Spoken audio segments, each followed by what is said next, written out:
Action. Chers amis, je suis heureux de vous retrouver en ce lundi de Pâques pour vous annoncer encore une fois que le Christ est ressuscité. Nous allons le faire pendant 50 jours. C'est l'occasion pour moi, en vous adressant ces quelques paroles, de revenir sur cette question du temps où nous sortons d'un temps particulier qui est celui des 40 jours du carême et où nous entrons dans le temps de Pâques qui, vous le savez, va depuis hier jusqu'au dimanche de la Pentecôte, et Pentecôte signifiant 50 jours. Ce sera donc dans 50 jours. Alors, c'est important pour nous dans ce temps de confinement où nous sommes contraints par un calendrier, un agenda politique et sanitaire de suivre des indications qui nous sont demandées. Mais je voudrais vous inviter à recevoir peut-être d'une manière un peu supérieure le calendrier de Dieu, le temps de Dieu pour notre conversion, votre conversion, plutôt qu'un calendrier sanitaire et politique, quand bien même il a exactement sa juste place, mais en le replaçant à sa juste place.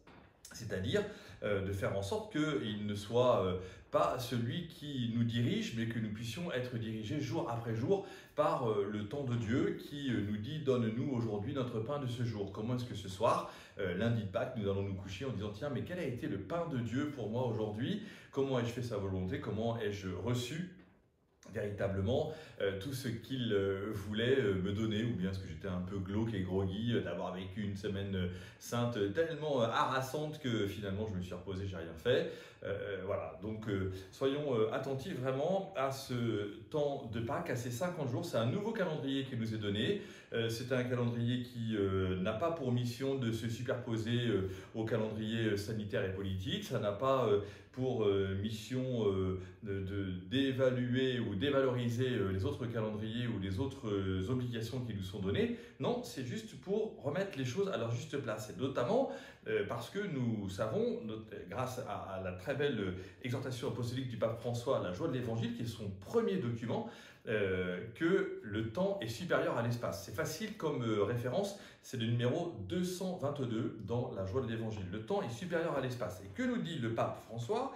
Il nous dit que la vie de l'Église depuis 2000 ans à la suite de Jésus-Christ, c'est d'ouvrir des processus plutôt que de maintenir le territoire ou de détenir le territoire. Or, nous voyons bien qu'aujourd'hui, finalement, étant tous confinés, nous ne pouvons plus, aucun d'entre nous, détenir le territoire, et qu'il est bien évident qu'aucun d'entre nous ne pourra détenir le territoire du web qui est absolument infini et qui, d'ailleurs, ne nous intéresse pas de détenir. Donc, comment est-ce que nous pouvons ouvrir les processus? Ouvrir les processus, ça veut dire permettre que nos cœurs puissent s'ouvrir, comprendre que le chemin, effectivement, qui se présente à nous est un chemin complexe, beau, intense et permanent, et que sur ce chemin, Dieu nous rejoint.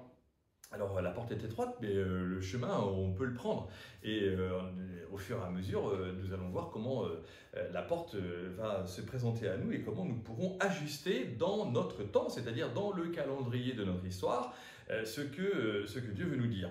Donc je voudrais vous proposer pour ces 50 jours, je vous propose pour ces 50 jours un temps particulier que vous pourrez retrouver chaque jour sur l'application Cateau avec des indications, des témoignages, peut-être des prières et surtout qui nous permettra de montrer encore une fois que nous tenons un calendrier qui est le calendrier de Dieu. Et ce calendrier de Dieu, eh bien, en tout cas, ça ne veut pas dire que nous maîtrisons Dieu, hein, ne me faites pas dire ce que je n'ai pas dit, mais cela veut dire très clairement que nous croyons que la parole de Dieu qui s'est révélée et qui est victorieuse de la mort et du péché veut encore nous dire quelque chose maintenant dans ce temps liturgique, qui est un très très beau temps, qui est le temps pascal, le temps de la mission. C'est-à-dire le temps de la préparation à la mission, le temps de la préparation à la réception de l'Esprit Saint, à la compréhension que sans l'Esprit de Dieu, eh bien, nous ne pouvons pas saisir la puissance de la résurrection dans chacune de nos vies et dans le monde entier, et que du coup, eh bien, nous avons 50 jours qui nous sont donnés comme un temps tout à fait beau, tout à fait grand, et qui nous sera ensuite possible d'augmenter d'une semaine pour nous préparer à la fête de la Sainte Trinité, puis une semaine encore pour la fête du Saint-Sacrement, puis une semaine encore pour la fête du Sacré-Cœur. Bref, tout cela nous entraîne jour après jour dans la certitude que l'Église qui est mère et maîtresse de vérité et qui nous donne les moyens et tous les moyens spirituels et humains pour pouvoir rejoindre le Christ et être rejoint par le Christ, nous accompagne avec aussi des calendriers que nous voulons suivre. Le temps est supérieur à l'espace. Lisez bien ce numéro 222